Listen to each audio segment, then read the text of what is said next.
Robert Mitchum, the man who redefined what it meant to be tough in Hollywood. With his half-lidded eyes, gravelly voice, and effortless cool, he was the kind of actor who didn't need to act.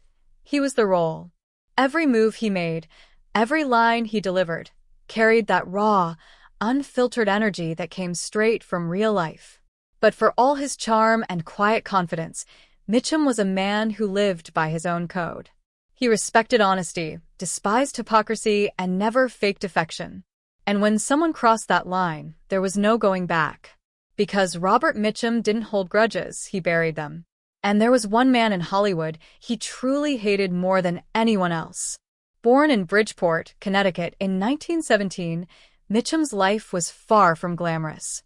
His father died when he was 2, forcing his mother to raise the family alone during the Great Depression. As a teenager, Mitchum was rebellious, constantly on the move, hopping freight trains, and taking whatever jobs he could find. He was arrested for vagrancy before he was 16, not because he was a criminal, but because he refused to follow anyone's rules but his own. That defiance became his trademark, both in life and on screen. When he arrived in Hollywood in the 1940s, Mitchum didn't fit the mold. He wasn't polished or charming in the studio sense. He was real, unpredictable, and completely uninterested in playing by Hollywood's unwritten rules. He got his first big break in 30 Seconds Over Tokyo and soon after became a star in the film noir classic Out of the Past. Overnight, Robert Mitchum became the symbol of the rugged antihero, the man every guy wanted to be and every woman wanted to fix. But behind the camera, Mitchum's reputation was complicated.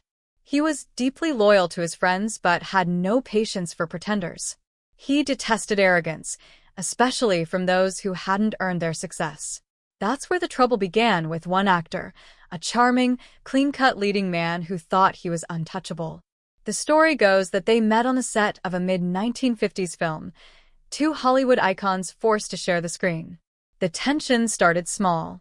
The other actor would arrive late, complain about the script, and boast about his popularity. Mitchum, who believed in professionalism and quiet hard work, was furious. But he kept it contained, until one night after shooting wrapped. At a studio party, the man made a cruel remark about Mitchum's working-class background, mocking his past as a drifter and his early arrests. Those who were there say Mitchum's expression turned ice-cold. He stood up slowly, looked him dead in the eye, and said in his low, dangerous drawl, "You talk a lot for a man who's never been punched." The room went silent. No one said a word. The man backed down, but from that moment on, Mitchum's hatred was sealed. He never named the actor publicly, though Hollywood insiders whispered for years about who it might have been. Some said it was an actor known for playing heroic roles. Others believed it was a studio favorite who had once tried to have Mitchum replaced. Whoever it was, Mitchum never forgave him, and he never forgot. What made it worse was that Mitchum wasn't a man of hate by nature.